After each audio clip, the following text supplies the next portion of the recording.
비록 나이 차이는 나이가 중요한 게 아니라 그런데 오늘 이제 여러분들이 이렇게 보시면 오늘 아마 많은 질문이 있으실 것 같아요. 그래서 제가 제 질문을 하기 전에 아마 보편적 가치 굉장히 많이 말씀하셨거든요. 지금 이 세계를 많이 다니시면서 지금 오늘 말씀하시는 보편적 가치 어떻게 우선 간단하게 한번 정의 다시 해보신다면 너무 저희가 뒤로 가 있습니까? 여기 괜찮아요? 좀 앞으로 갈까? 예, 하세요. 네. 이제 보편적 가치라는 거는 뭐 조금만 시대에 따라 다르고 또 지역에 따라 다르겠습니다만 저는 근본적으로 인간은 결국은 어떤 시대라든가 문화라든가 지역을 넘어서서 하나의 우리 인간성이라는 그 휴머니티라는 관점에서 하나의 보편성이 있는 거 아닌가 이렇게 생각을 합니다. 그럼 이제 우리가 쉽게 생각할 수 있는 것은 뭐 여러 가지가 있습니다. 우리 가족 예를 들어서 가족에 대한 사랑 이런 것은 상당히 보편성이 있습니다.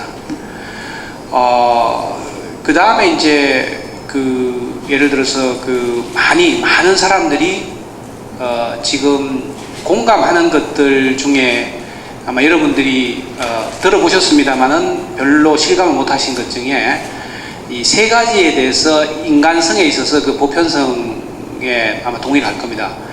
진선미입니다. 여러분 아마 미스 코리아라든가 미스 유니버스 하면은 꼭 진선미, 그 진리, 그 다음에 인간의 선함, 그리고 아름다움 이런 것들이 이제 보편성이 있기 때문에 모두가 그렇게 해서 이름을 붙이는 건 거죠. 저는 이제 법률가이다 보니까 두 가지 점을 좀 들고 싶은데요. 첫째는 어떤 절차적인 관점, 어떤 문제에 대한 해결이라든가 그런 것을 이 문제를 풀어나가는 과정에 있어서는 절차적으로 이 공정성과 정직성 그것이 있으면 사람들이 다 수긍을 하더라고요. 투명하게. 예, 투명하면서 이제 공정성, 그러니까 일종의 절차적 정의라고 할 수 있죠. 절차적 정. 예. 네. 그 다음에 이제 결론, 어떤 내용에 있어서 그것이 과연 정의로운가, 바른가, 그런가 라는 문제에 있어서 결국 사람들이 그런 기준을 가지고 많이 보는 것 같아요. 그리고 내용이 뭐냐 하는 것은 채워야 되겠습니다만은 적어도 하나의 개념으로는 제가 국제사회에서 많은 사람들이 누가 얘기하는지 간에 수긍하는 것은 이 공정성과 정직성, 그러니까 인테그리티라고 그러죠. 인테그리티.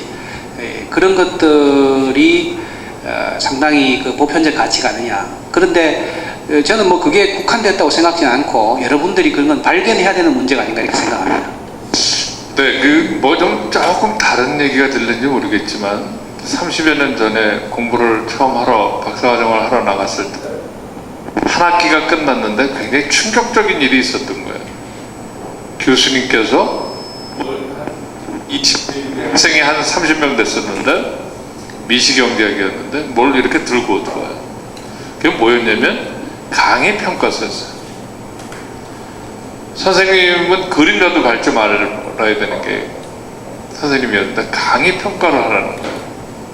굉장히 혼란스러웠습니다. 근데 그들은 그게 아주 굉장히 당연한 거였어요. 선생님을 평가하는 게 아니라 강의를 평가해서 그 강의 평가의 목적은 선생님을 혼내주는 게 아닙니다. 좀 더 나은 강의가 되기 위해서 선생님도 알아야 되고 학생한테도 하고 그걸 통해서 그 다음 더 나은 강의로 가는 길이었고 또 잘 가르치는 선생님은 또 뭐 teachers 무슨 award 뭐 good teaching award 이래갖고 뭐 상도 들고 하는데 굉장히 참 충격적이었지만 우리 사회에서는 아니 감히 무슨 학생이 제가 10년 후에 들어왔을 때 우리 사회에서 일부 이렇게 강의 평가를 하려고 할 때 굉장히 저항이 있었습니다.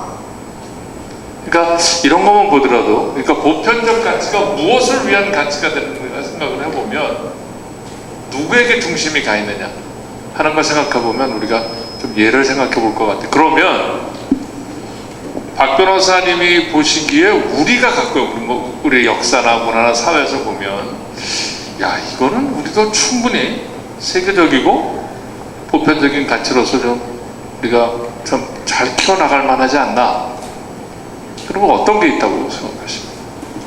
예, 아주 좋은 질문이신데 저도 그 고민을 많이 했습니다. 우리에게 무엇이 있을까에 대해서 고민을 많이 했는데 저는 그걸 한 4가지 정도로 한번 요약을 해봤어요. 그건 뭐냐면은 저는 그것을 근혼기심이다 이렇게 얘기를 합니다. 뭔데요 좀? 예, 다시 한번. 예, 근혼기심인데 글혼기심. 예, 그 경상도 발음 아니에요 혹시? 아닙니다. 제가 만들어낸 말이거든요. 네, 해보세요. 글이라는 건 뭐냐면 우리에게 문자가 있다는 것입니다. 그것도 조상으로부터 내려오던 단순한 언어나 이런 것이 아니라 발명된 문자가 있다는 것입니다. 15세기인가요? 세종대왕께서 이 문자를 만들었는데 단지 문자가 있는 나라는 많습니다. 근데 왜 제가 이것을 보편성의 문제로 보냐면은 여러분들 아마 요즘 많이 듣는 이야기가 노블레스 오블리지라는 말입니다. 근데 저는 전 세계에서 전제 군주가 자신이 가지고 있는 그 권력의 핵심은 뭡니까? 지배체제의 핵심은 이 암입니다. 암. 왜 양반들이 극도로 반대를 했습니까? 백성이 똑똑해지면 통치가 어려워진다는 거였습니다.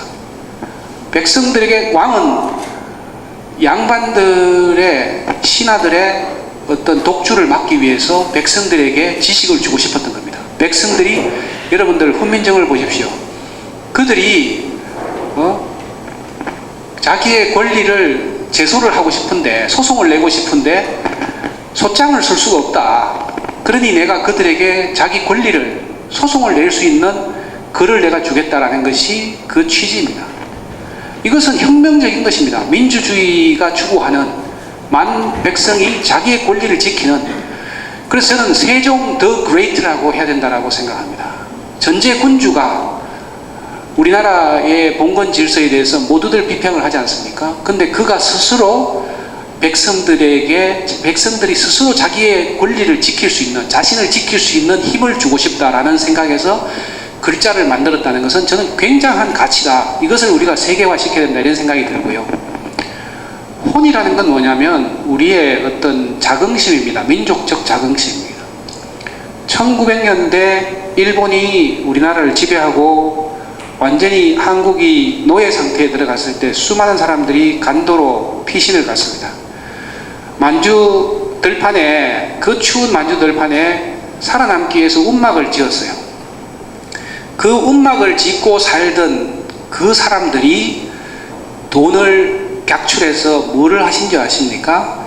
대성학교와 6개 학생들을 길러내는 학교를 만들었습니다. 그 학교에서 나온 사람들이 수많은 독립운동가였어요. 윤동주 선생을 비롯해서. 저는 그 현장을, 대성학교 그 현장을 가서 그 간도의 이주민들이 움막을 짓고 살던 그것을 보면서 저는 정말 감동했습니다.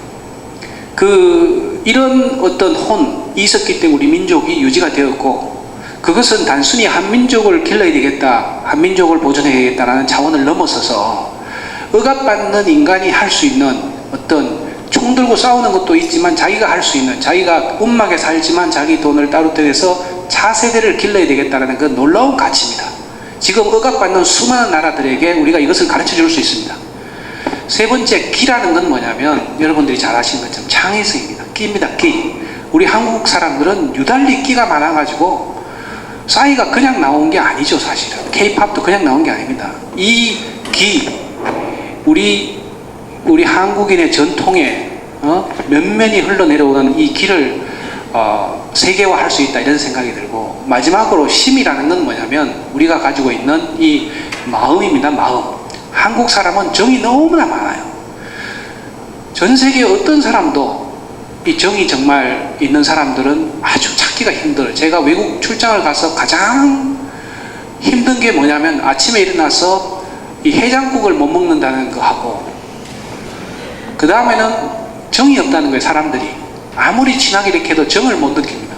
그게 너무너무 항상 출장을 가면 힘든 건데, 우리 한국 사람들의 이 정을 팔면은 정말 어마어마한 수익이 저는 나올 거라고 생각합니다. 그 초코파이가 그래서 정을 해가지고 팔았죠. 근데 이 정이 나쁜 쪽으로 갈 수 있습니다. 우리끼리 잘하는 그게 아니라 저는 이것을 공감하는 마음, 아픈 사람들, 억압받는 사람들, 굶는 사람들을 보면 한국 사람들은 곧바로 눈물을 흘리고 바로 닦아주고 도와주고 부둥켜 하고 울고 그렇게 합니다. 이것을 우리는 세계화 시켜야 된다. 그래서 저는 이 네 가지를 합쳐서 글혼기심이다 이렇게 생각합니다. 글혼기심.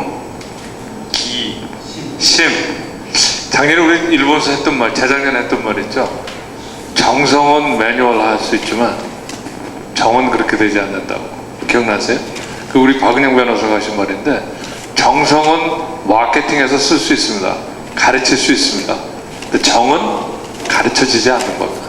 그걸 우리는 갖고 있는 거예요. 그렇죠? 영어로는 sympathy 하면 그러니까 같은 마음을 가지고 sympathetic 하잖아요. 그러니까 그거에 사실은 우리는 정말 그냥 지나치지 않잖아요. 근데 요즘 시간이 자꾸 지나서 우리가 좀 살게 되니까 아파트에 사는 저도 앞집이랑 앞집에서 무슨 일이 있는지 잘 모르고 반성합니다. 네, 글혼기심. 저는 보니까 딴 건 없는데 끼는 좀 있는 것 같아요. 네, 제가 김종호 교수님이랑 같이 있을 때는 네 앞에서 저 재미난 말도 많이 하는데 우리 박은영 변호사님이 워낙 이렇게 다 아우라가 다르셔갖고 제가 이건 다른 기에 눌려갖고 점잖게 지금 갈 수밖에 없는 것 같은데 하여간 좋습니다. 제가 존경하는 분 앞에서 뭘 못하겠습니까? 제가 계속 질문하는 것보다 아까 들으니까 우리 김현희 간사님 말씀이 학생들이 많이 질문거리가 많으시다고 그래요. 질문하실 분. 저는 이제 두 가지를 말씀을 드리는데 그 첫째는 이제 언어입니다. 언어를 정말 정성을 가지고 열심히 하셔야 됩니다. 불행하게도 지금 전 세계에 영어를 쓰는 이제 전 세계 70억 인구인데 영어를 쓰는 사람들은 약 한 제가 확인한 바에 한 7, 8억쯤 됩니다. 두 번째 큰 이제 언어가 이제 이 중국어입니다. 근데 중국어는 이제 중국 중심인데 중국만 해도 전 세계에 화거들이며 뭐 홍콩, 대만, 싱가포르 이렇게 해서 중국에 여러 또 주변 국가들이 있습니다. 세 번째 언어가 이제 스페인어고, 그럼 네 번째 언어가 이제 아랍어입니다. 근데 한국어는 약 아마 1억 명 조금 적게 쓰는 걸로 알고 있어요. 우리나라 남한, 그 다음에 북한, 조선족이나 뭐 해외 동포 이렇게 해서 약 한 9천만 명 이렇게 쓰고 있는 걸로 알고 있습니다.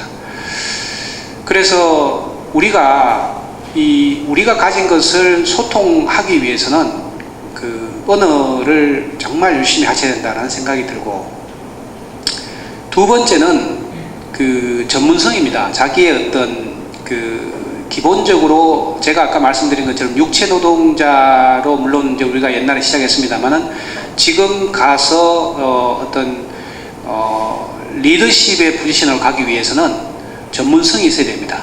그것이 회계 지식이든 경제 지식이든 경영이든 지금 성악, 음악이든. 그런데 여러분이 언어가 아주 능통하면 대학만 나온 전문성으로도 얼마든지 할 수 있습니다. 여러분은 이미 많은 분들이 지금 대학을 다니시거나 대학을 졸업하신 건 여러분이 대학만 나오셨으면 이미 전문성을 가진 겁니다. 전 세계 이 데모그래픽을 하시는 분들 보면요, 전 세계의 대학을 교육을 받는 사람은 약 1%가 조금 넘는다고 해요. 1.3%밖에 안 됩니다. 우리 한국은 특이한 나라입니다. 대부분의 청년들이 대학을 나온 사람이기 때문에 전 세계에 나가서는 여러분 바로 리더십 위치에 갈 수가 있습니다. 언어가 아주 훌륭하면 대학만 나온 것도 되는데 언어가 조금 부족하면 그보다는 조금 더 전문성을 가지시는 게 좋습니다. 대학을 졸업하고 어떤 그 회사에서라든가 자기 전문 영역에서 조금 더 이 자격을 갖추고 언어가 조금 부족한 걸 보완할 수가 있습니다. 그러나 그 두 가지 정도만 있으면 되니까 여러분들이 이미 대학을 다니셔서 기본은 다 되셨고 그걸 자기를 설명할 수 있는 언어 능력이 있으면 됩니다. 그리고 그 다음에는 이제 이건 뭐 조건이라기보다도 한 가지 자세라고 하는데 저는 열린 마음이 있어야 된다 생각합니다. 아무리 뛰어난 능력을 가지고 있는 분이라 할지라도 마음을 닫고 닫힌 세계에서 살 생각하고 있으면 불편합니다. 내가 여기 편한데 왜 나가서, 우리 집안이 편한데 왜 밖에 나가, 우리 나라가 편한데 왜 밖에 나가라고 생각하면 더 이상 발전은 없습니다. 그러나 그런 도전 정신과 열린 마음이 있다면 여러분들이 가지고 있는 능력으로 얼마든지 재능을 발휘할 수 있지 않을까 생각합니다. 제가 조금 더하면 마음이 열리면 다른 나라 음식이 맛있습니다. 이 앞에 앉아 있는 저는 어렸을 때 옆집에 김치도 못 먹었습니다. 아버지 46세 아들 찾아드립니다. 제 형님도 돌아가셨고 제 동생도 죽었습니다. 그래서 얼마나 귀하게 커졌겠어요. 옆집 김치도 구역질 났었어요. 그랬던 김진국이 요즘은 없어서 못 먹어요. 중국에 가면 대개 샹차이라는 그것 때문에 음식들을 못하는, 특히 여학생도 못 먹어요. 전 중국만 가면 왜 이렇게 맛있는지. 그런데 그들의 역사를 이해하려고 하고 그들의 문화를 이해하려고 하고 그들을 사랑하고자 하면 그 음식이 그렇게 맛있더라고요. 저는 그 어느 나라에 가서도 음식이 안 맞아본 적은 없어요. 근데 그것이 내가 그들과 함께 하려고 할 때 생기더라고요. 아, 야, 이거. 그럼 그 음식이 맛있겠어요? 변호사님은 좀 거룩하신 것 같아서 이렇게 개념적으로 얘기하셨다면 저는 음식으로 한번 풀어봤습니다. 아, 굉장히 별로 뭐 생각 없이 치는, 영혼 없이 치는 내가 뭐 드릴게요. 그런데 제 기억을 보니까 저는 이런, 변호사님 제가 좀 말씀 좀 해도 될까요? 제 기억에 전에 어떤 모임에 굳이 얘기하면 이제 제가 있던 교회에 제가 이렇게 그 싱어롱을 이렇게 그러니까 예배 월십을, 잉글리시 월십을 이렇게 리딩하고 있는데 폴란드 사람이 왔습니다. 옆에 카이스트 대학, 저는 대전에 거장. 근데 이 사람이 들어왔을 때 유럽에서 폴란드 사람은 어떤 사람들일까요? 많이 치인 나라입니다. 독일에 치이고 러시아에 치이고 남부는 또 프랑스, 네덜란드에 치이고. 그러니까 이 사람들은 자신 없는 사람들이에요. 폴리시가 와갖고 저보러 목사냐고 그래서 나 목사 아니라고, 나 집사라고, 디컨이라고 그랬더니 이분이 뭐라냐면 아, 그러냐고.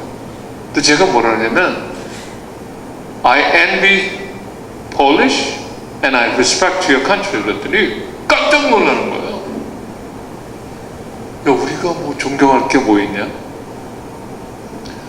여러분들 잘 기억하시지만 레오 바얀사라는 우리나라는 민주노총 총위원장이 결국은 소련이 아직 1989년에 베를린 장벽이 무너지기 전에 그 솔리데리티 해갖고 민주화 운동을 하면서 결국은 정부로부터 일정한 자리를 끄집어냅니다.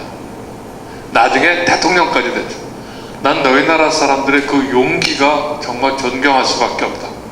우리도 똑같이 민주화 운동을 하는데 너희는 공산주의고 전체주의 국가고 우리는 자유주의 국가였지만, 에이, 그 레오바사 대통령 됐는데 정치적으로 내가 싫어하는지는 모르겠다. 그런데 정말 대단하다. 그 다음에 뭐라 그러냐면 근데 왜 우리를 부러워하냐 그러는 거예요. 넌 모르냐? 세상 많은 사람들이 너희 나라의 한 사람을 대단히, 그 사람 특히 부러워한다. 그 사람을 너희는 갖고 있지 않냐. 그러니까 누구냐는 거예요. 우리 성악가에 썼으니까 아실 거예요. 너희는 대단한 음악가를 갖고 있지 않냐. 세상의 최고의 콩쿠르 중에 하나가 쇼팽 콩쿠르입니다. 쇼팽을 갖고 있지 않냐 그랬더니 에이, 뭐 파리에서 주로 연주했는데, 야, 모스크바가 아니라 저 세인피터스버그의 역에서도 연주를 했더라고요. 자신이 없는 거예요. 자기 걸 인정하지 않는. 그렇지만 제가 그를 인정하고 부러워하고 존경한다고 했을 때 그는 다음 주부터 오면 마치 제가 목사인 것처럼 굉장히 저를 반가워하더라고요. 좋은 친구가 됐어요. 제가 더 하고자 한다면 그 나라의 역사와 문화를 이해해주고 같이 할 때, 그러나 그렇게 되려면 마음을 열어야 될 것 같아요. 그죠? 제가 제대로 혹시 흥미되지 않아? 감사합니다.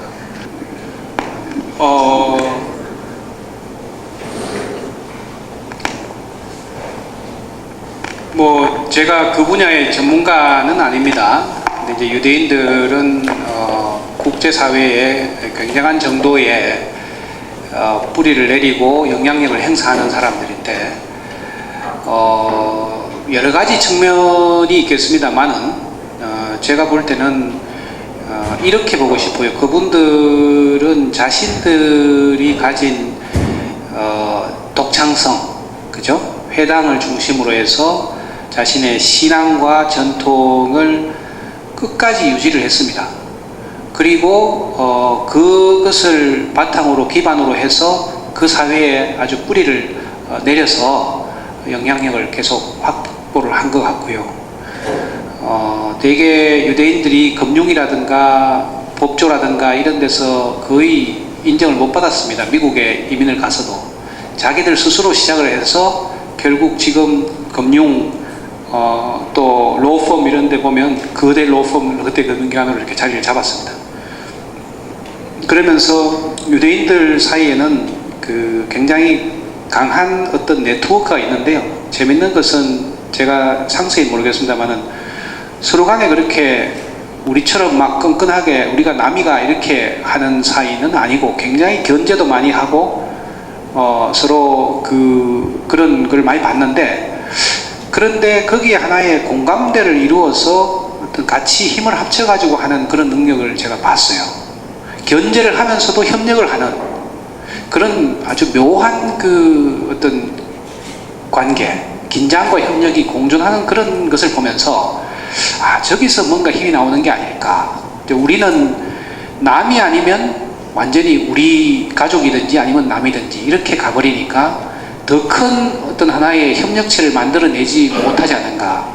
동북아시아에서 또는 아시아에 왜 이런 그 협력기구가 없는가, 그 유럽 공동체 같은 것이 안 되는가 하는 것도 우리 아시아가 어떻게 보면 가장 뒤떨어진 그런 이유 중에 하나인가 아닌가 이렇게 생각이 되는데, 우리 한국 사람들이 그런 그 능력과 리더십을 가질 수만 있다면 아마도 앞으로의 세계는 엄청나게 달라지지 않을까, 저는 그렇게 생각이 듭니다. 네, 제가 아까 그 질문에 미국에서 공부하셔서 더 그러시겠지만, 사실 미국에서 공부를 해서, 그런데 사실 제가 있는 다재대학교도 보면 외국인 학생, 중국 학생들이 굉장히 많습니다. 600~700명의 학생들, 뭐 거의 중국 차이나타운이라고까지 얘기하는데, 그 학생들이 와서 한국 학생들과 어울리지 않습니다. 한국 학생도 미국 가서 아니면 다른 나라에서 한국 사람끼리만, 교회를 가도 한국 교회만, 중국인도 타이완, 대만도 그 두 사람이 대한민국에 와서 서로 어울리지 않습니다. 다시 말하면 아까 우리 박 변호사님께서 처음 말씀하신 배타성에서 떠나야 된다고 하는데, 우리나라나 중국 사람이나 참 배타적입니다. 그런데 우리가 참 미워한다라고 하게 하는 일본인들이 그 배타성에서 우리보다 훨씬 앞서 있습니다. 그들은 그렇게 배타적이지 않습니다. 우리는 까불까불 뭉개는 이런 차원이 아니라 세상을 향해서 이렇게 열려 있습니다. 그리고 자기보다 모자르다고 생각하면 반드시 배우려고 노력합니다. 그게 지난 150년간의 일본을 여기까지 오게 만든 게 아닌가 싶습니다. 열린 마음으로 우리보다 나은 사람, 우리보다 못한 사람에게 마음을 같이 하고, 우리보다 나은 걸 봤을 때 배우려고 할 때 그 사회는 다음으로 가는 동력이 있는 것 같아요. 제가 미국에서 배운 게 있다면, 저는 가장 제가 그 인상적인 건 뭐냐면, 차가 갑자기 이 옆길에다 이렇게 말하자면 이렇게 하다 핸들을 하다가 이렇게, 그러니까 뭐 꼭 이렇게 도랑이 있는 건 아닌데 약간 이렇게 밑에 이렇게 빠졌어요. 정말 신기한 게, 정말 almost all이 아니라 every single car가 지나가면서 Are you okay? Do you need any help? 신기하게 단 하나도 예외 없이 묻고 가더라고요. 그런데 그때 같이 공부했고, 제가 박사과정 때 언더에서 영문학을 했던 우리 이민 2세는 나중에 우리 학교에 영어 선생으로 왔어요. 근데 이 사람이 이런 말을 합니다. 한국인의 피죠. 이 사람이 뭐라고 얘기하냐면, 물론 한국 사람이 영어로 하지만 저와는 물론 한국말로 하고요. 그런데 영어를 가리킬 뿐이요. 이렇게 약간 교회에 대해서 이렇게 교통사고가 났는데 누구도 그 사람을 가서 보려고 다 쳐다보고 있고 거의 죽어가는지 그래서 자기가 너무나 그게 안타까워서 자기가 입고 있던 여자입니다. 이분이 자기가 입고 있던 바버리 코트를 그 위에 덮어줬다는 거예요. 피를 흘리고 있는데 한국에서 태어났지만 미국에서 배운 사람 그 얘기 듣고 굉장히 창피했어요. 내가 과연 그 자리에 있을 때 내가 그랬을까? 나도 똑같았을 것 같아. 그분처럼 그렇게 못했을 것 같아. 항상 저에게 나는 이 시점에서 뭐하고 있지? 그걸 생각하게 하는 그런 장면이었어요. 예, 사실은 제가 정말 묻고 싶은 질문입니다. 어떻게 하면 영어를 잘할 수 있을까?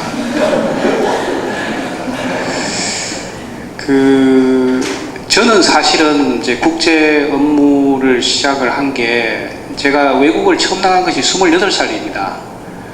그때 군대 아까 협상하러 갔다고 그랬는데 그때 처음 외국 뉴욕을 가보고 세상이 이렇게 정말 다양하고 넓구나 라는 충격을 받았어요. 영어는 그때 정말 못했어요.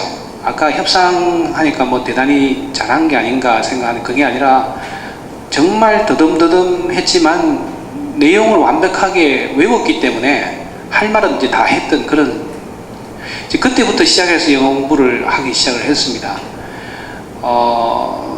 지금은 돌이킬 수가 없습니다. 왜냐하면 제가 중재의장으로 재판을 해야 되는데 저한테 재판을 받는 사람이 내 영어 때문에 불이익을 입어서는 안 되잖아요. 그래서 느끼는 책임감이 굉장히 큽니다.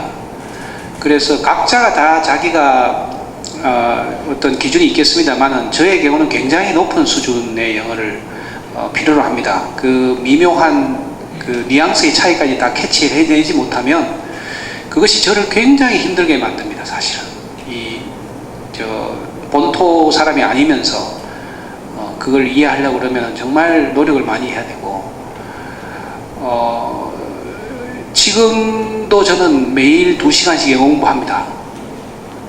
물론 뭐 책을 보는 것도 있지만은 영어로 하여튼 저 자신을 익스포저를 시키기 위해서 신문을 보든지 듣든지 아니면 미국 사람들하고 말을 하든지 쓰든지 이렇게 2시간은 무조건 영어를 하루에 하는 계획을 세우고 실천하고 있고요. 차를 타고 갈 때는 예를 들어서 여러분들이 이제 이 스마트폰에 앱을 다운을 받을 수 있습니다. BBC라든가 미국의 내셔널 브로드캐스트 뭐 라디오라든가 이런 거를 앱을 다운받아서 그것으로 이렇게 듣고 반복해서 듣습니다. 그렇게 시사적인 것도 제가 좀 하면서 동시에 언어의 감을 잃지 않기 위해서 그리고 얼마나 정말 잘할 수 있을지 저는 사실 알 수 없어요. 저 지금도 고민을 하고 있는데 여러분들의 경우는 그것은 이제 목표를 어디에 맞출 것인가 하는 데 있다고 생각합니다. 그러니까 여러분들이 소통을 하는 수준으로 해도 무방합니다. 심지어 제가 아는 한 분은 연세대학교를 졸업하고 변호사로서 조정해서 소송을 한 3년 하다가 자기가 갑자기 국제 어떤 그런 문제를 해야 되겠다라고 해서 무작정 싱가포르로 갔어요. 영어도 잘 못하는데 거기서 부탁을 해가지고 한 달 동안 인턴을 하고 그러다 그 인턴이 3개월이 되고 8개월이 되고 그리고는 싱가포르 로펌에서 6개월을 근무하더니 지금 싱가포르 중재원 아까 제가 그 사진에서 보여줬던 거기에 정식 카운슬로 임명이 돼가지고 한국, 일본 담당하는 카운슬이 돼가지고 그분 외국에서 공부 안 했어요. 그냥 토종입니다. 한국 토종인데 그냥 가서 그래서 얼마든지 하다 보면은 이렇게 여러분들이 하실 수 있고 외국을 나가시게 되면 6개월이면요 통계적으로 사람의 차이가 있습니다. 통계적으로 6개월이면 한국에서 교육받은 사람들은 다 해내더라고요. 보니까 영어에서 살아남더라고요. 그리고 여러분이 하시다가 보면 수준이 점점점 높아질 겁니다. 그치지 않고 그때 이제 가서 올라갈 테니까 어디까지 가실지 하는 것은 여러분들이 선택하시면 되지 않을까 이렇게 생각합니다. 굉장히 아니 솔직하게 얘기합시다. 그 정말 굉장히 어려운 질문입니다, 저한테. 가끔 저도 물어요. 내가 왜 이러고 있는가? 나는 왜 편하게 살지 않고 이렇게 고생을 하고 있는가? 아무도 알아주는 사람도 없는데, 사실은 지금 이제 이런 자리가 주어진 것은 아주 최근의 일입니다. 최근에 한 2, 3년 사이의 일이고요. 지난 한 7, 8년 동안은 그야말로 무명의 시절이 있었습니다. 제가 우리 연예인이라든가 이렇게 그런 분들이 가끔 TV에 나와서 하는 걸 보고 너무너무 공감을 했는데, 지난번 이병헌 씨가 할리우드에 자기가 갔을 때 한국에서 그렇게 뛰어난 배우인데 할리우드에서 완전히 분장을 할 때, 예를 들어서 뭐 아주 유명한 선수들은 다 앉아서 이렇게 분장, 자기는 복도에 이렇게 서가지고 분장을 시켜주더라는 뭐 이런, 제가 너무너무 공감을 했어요.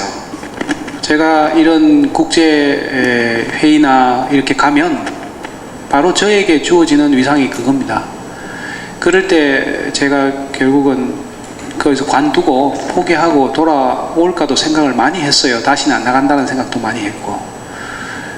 근데 일종의 오기라고 할까요?